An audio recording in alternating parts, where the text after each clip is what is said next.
Leitura diária. Livro de Números, capítulo 5. A pureza do acampamento. O Senhor disse a Moisés: ordene aos israelitas que mandem para fora do acampamento todo aquele que tiver lepra, ou que tiver um fluxo, ou que se tornar impuro por tocar um cadáver. Mande-os para fora do acampamento, tanto homens como mulheres, para que não contaminem o seu próprio acampamento, onde habito entre eles. Os israelitas assim fizeram, e os mandaram para fora do acampamento, como o Senhor tinha ordenado a Moisés. A restituição por danos e prejuízos. E o Senhor disse a Moisés: diga aos israelitas: quando um homem ou uma mulher prejudicar outra pessoa e, portanto, ofender o Senhor, será culpado. Confessará o pecado que cometeu, fará restituição total, acrescentará 1/5 a esse valor e entregará tudo isso a quem ele prejudicou. Mas, se o prejudicado não tiver nenhum parente próximo para receber a restituição, esta pertencerá ao Senhor e será entregue ao sacerdote, juntamente com o carneiro, com o qual se faz propiciação pelo culpado. Todas as contribuições, ou seja, todas as dádivas sagradas que os israelitas trouxerem ao sacerdote, pertencerão a ele. As dádivas sagradas de cada pessoa pertencem a ela, mas o que ela der ao sacerdote pertencerá ao sacerdote. O teste da mulher suspeita de adultério. Então o Senhor disse a Moisés: diga o seguinte aos israelitas: se a mulher de alguém se desviar e lhe for infiel, e outro homem deitar-se com ela, e isso estiver oculto de seu marido, e a impureza dela não for descoberta, por não haver testemunha contra ela, nem ter ela sido pega no ato, se o marido dela tiver ciúmes e suspeitar de sua mulher, esteja ela pura ou impura, ele a levará ao sacerdote com uma oferta de 1 jarro de farinha de cevada em favor dela. Não derramará azeite nem porá incenso sobre a farinha, porque é uma oferta de cereal pelo ciúme, para que se revele a verdade sobre o pecado. O sacerdote trará a mulher e a colocará perante o Senhor. Então apanhará um pouco de água sagrada num jarro de barro e colocará na água um pouco do pó do chão do tabernáculo. Depois de colocar a mulher perante o Senhor, o sacerdote soltará o cabelo dela e porá nas mãos dela a oferta memorial, a oferta pelo ciúme, enquanto ele mesmo terá em sua mão a água amarga que traz maldição. Então o sacerdote fará a mulher jurar e lhe dirá: se nenhum outro homem se deitou com você, e se você não foi infiel, nem se tornou impura enquanto casada, que esta água amarga que traz maldição não lhe faça mal. Mas se você foi infiel enquanto casada e se contaminou por ter se deitado com um homem que não é seu marido, então o sacerdote fará a mulher pronunciar este juramento com maldição: que o Senhor faça de você objeto de maldição e de desprezo no meio do povo, fazendo que a sua barriga inche, e que você jamais tenha filho, que esta água que traz maldição entre em seu corpo inche a sua barriga e a impeça de ter filhos. Então a mulher dirá: Amém, assim seja. O sacerdote escreverá estas maldições no documento e depois as lavará na água amarga. Ele a fará beber a água amarga que traz maldição, e essa água entrará nela, causando-lhe amargo sofrimento. O sacerdote apanhará das mãos dela a oferta de cereal pelo ciúme, a moverá ritualmente perante o Senhor e a trará ao altar. Então apanhará um punhado da oferta de cereal como oferta memorial e a queimará sobre o altar. Depois disso, fará a mulher beber a água. Se ela houver se contaminado sendo infiel ao seu marido, quando o sacerdote fizer que ela beba a água que traz maldição, essa água entrará nela e causará um amargo sofrimento.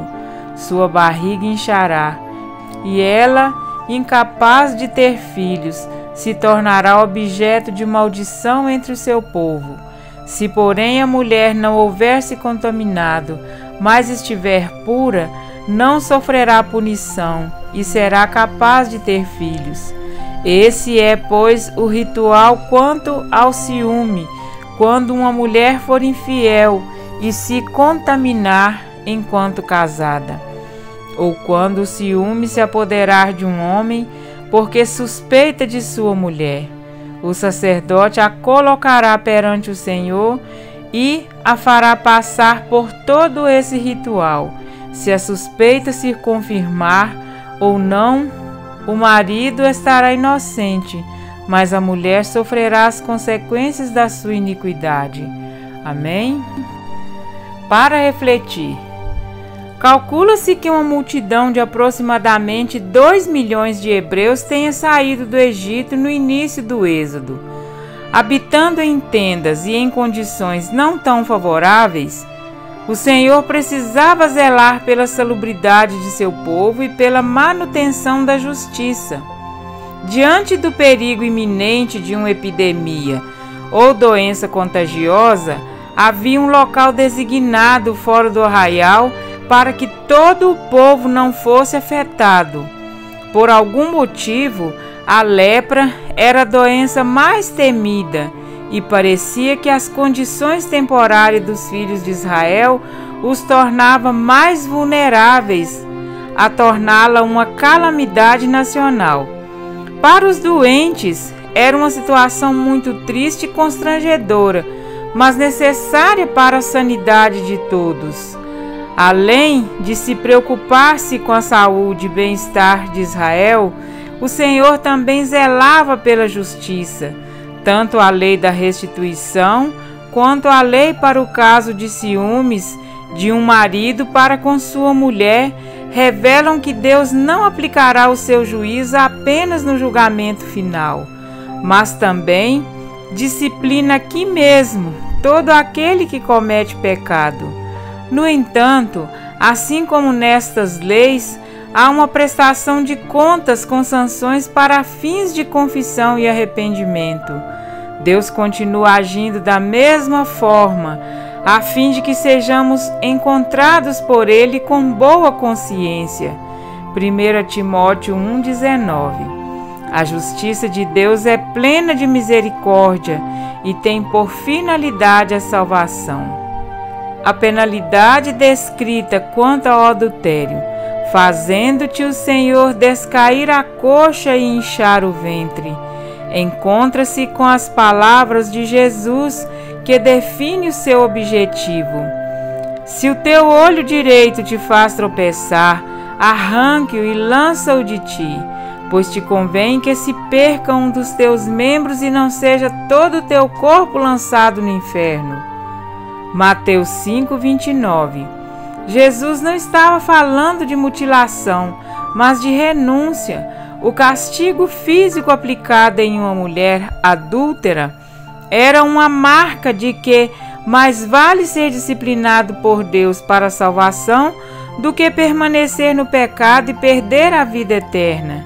É melhor beber as águas amargas do Senhor, que apaga as maldições, do que as águas enganadoras do pecado, que envenenam para a morte. Existe uma grande confusão atual quanto à aplicação da disciplina e à prática do Evangelho do amor. Na concepção da maioria, não há harmonia entre ambos. Os erros precisam ser revelados, as advertências abandonadas e as disciplinas esquecidas em nome do amor.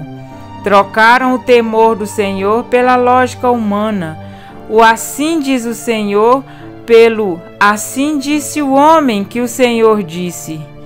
Para muitos, jaz a necessidade de orientação e de correção, afinal somos todos pecadores e as minhas escolhas não são da conta de ninguém. Entretanto, este é um perigo que incorre no meio do povo de Deus, prestes a se espalhar como uma lepra, caso não seja erradicado. Confessará o pecado que cometer e apresentará a mulher perante o Senhor. São duas frases de impacto que deixam clara a necessidade do pecador de reconhecer os seus erros e de apresentar-se diante do Senhor e aceitar a sua justiça, dizendo: Amém, Amém. Amar como Cristo nos amou não significa ser conivente com o erro, pois que Ele pagou um alto preço pelos nossos pecados, e sim proporcionar ao pecador a oportunidade de encontrar o caminho da cruz e ser transformado. Muitos têm saído das fileiras do Senhor por sentirem-se ofendidos em sofrer disciplina por sua má conduta, e saem como verdadeiros perseguidores dos irmãos e da Igreja de Deus.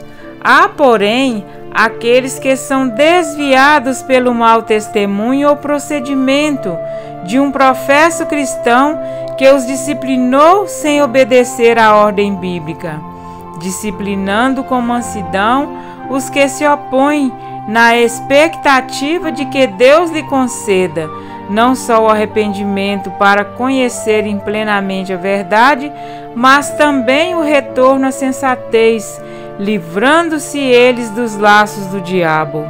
2 Timóteo 2,25.